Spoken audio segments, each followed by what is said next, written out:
கிறிஸ்துவுக்குள் பிரியமான சகோதர சகோதரிகளே, இயேசு கிறிஸ்துவின் இனிதான நாமத்தில் உங்கள் அனைவருக்கும் என் அன்பின் வாழ்த்துக்கள்.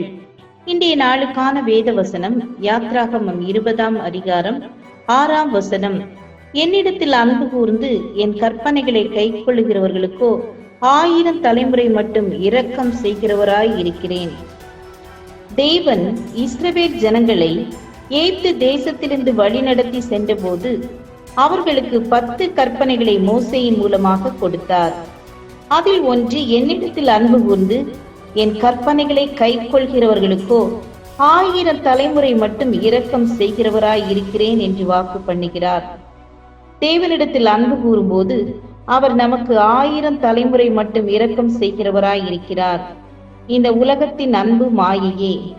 அந்த அன்பு நம்மை ஏமாற்றி விடும், மறந்து விடும்.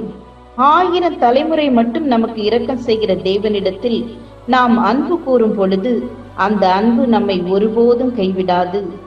ஒரு வாலிப சகோதரி ஒருவர் இறைச்சி பதப்படுத்துகிற கம்பெனியில் வேலை செய்து வந்தார். அந்த சகோதரி மிகவும் தாழ்மையாகவும் எல்லாருக்கும் மரியாதை செய்பவராகவும் காணப்பட்டார். எப்படி என்றால், அந்த கம்பெனியில் பணிபுரிகிற மேலதிகாரி முதல் கடைசி பணியாளர் வரைக்கும் மரியாதை செய்வார். குறிப்பாக அங்குள்ள வாட்ச்மேனுக்கு தினமும் காலை வரும்போதும் மாலை போகும்போதும் மரியாதை செய்துவிட்டு தான் போவார். ஒரு நாள் அந்த சகோதரியை இறைச்சியை பதப்படுத்துவதற்காக அங்குள்ள குளிர்சாதன பெட்டியில் வைத்து வர சொன்னார்கள். அந்த சகோதரி சென்று இறைச்சியை வைத்துக் கொண்டிருக்கும் போது மின்சாரம் நின்றுவிட்டது. அதனால் அங்குள்ள கதவும் அடைக்கப்பட்டது.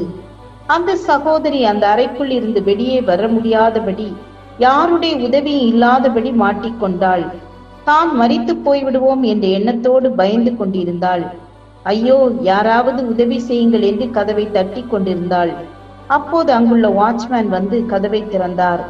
உடனே அந்த சகோதரி வெளியே வந்து, வாட்ச்மேன் அங்கிள், நீங்க எப்படி இங்கே என்று ஆச்சரியத்துடன் கேட்டார். அதற்கு வாட்ச்மேன் அந்த சகோதரியை பார்த்து, நீ எப்பொழுதும் வரும்போதும் போகும்போதும் என்னிடம் சொல்லிவிட்டு தானே போவாய்.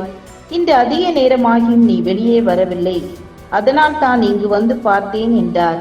அந்த சகோதரியிடம் காணப்பட்ட குணத்தால் அந்த சகோதரி காப்பாற்றப்பட்டாள்.